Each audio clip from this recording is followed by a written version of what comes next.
Nadia Carmo, bonjour. Vous travaillez au Parc naturel régional des Vosges du Nord. Ce PNR existe depuis 1975 et regroupe 111 communes. Il fait partie d'une réserve de biosphère transfrontalière classée par l'UNESCO. Dans le cadre de vos missions, vous utilisez l'occupation du sol fournie par Data Grand Est, l'OCSGE2. Pourriez-vous nous en dire plus sur le contexte et les usages que vous en faites? Oui, bonjour Clara. Alors pour rappel, un parc naturel régional, porte un projet de développement de territoire, hein, qui est décliné dans un document cadre qui est la charte de parc. Cette charte couvre des problématiques très différentes, comme l'aménagement du territoire dans un contexte de maîtrise de la consommation foncière, la protection des patrimoines naturels et culturels, hein, qu'ils soient remarquables ou plus ordinaires, ou encore les activités économiques dans le respect des patrimoines en présence.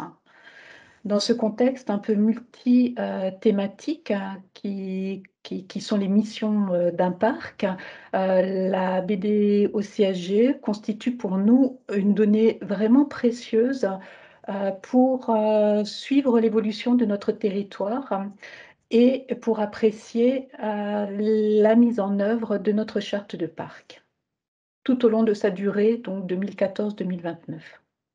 D'accord, donc vous nous avez cité plusieurs exemples, hein, et je vous en remercie. Alors pourriez-vous nous en dire un peu plus sur, par exemple, les indicateurs de suivi de la charte du parc? Oui, alors la charte de parc est suivie en continu sur sa période de vie et elle s'appuie notamment sur un dispositif d'évaluation contenant une cinquantaine d'indicateurs à suivre. La BDO-CSGE nous permet de suivre temporellement certains de ces indicateurs et d'apprécier leur évolution d'un point de vue quantitatif, mais également d'un point de vue qualitatif. D'accord. Alors, du coup, pourriez-vous nous montrer quelques exemples concrets, hein, de calculs que vous réalisez à partir de l'occupation du sol? Oui, alors on a par exemple l'indicateur 37 qui concerne l'évolution de l'occupation du sol par unité paysagère, hein.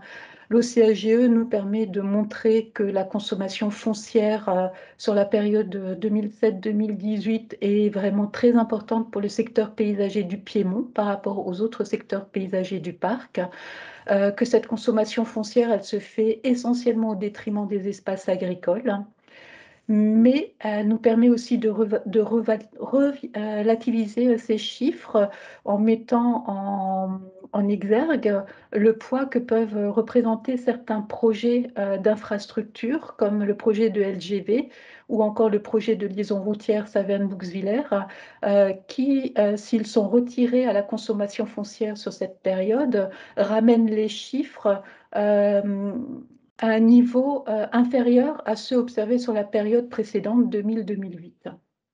D'accord.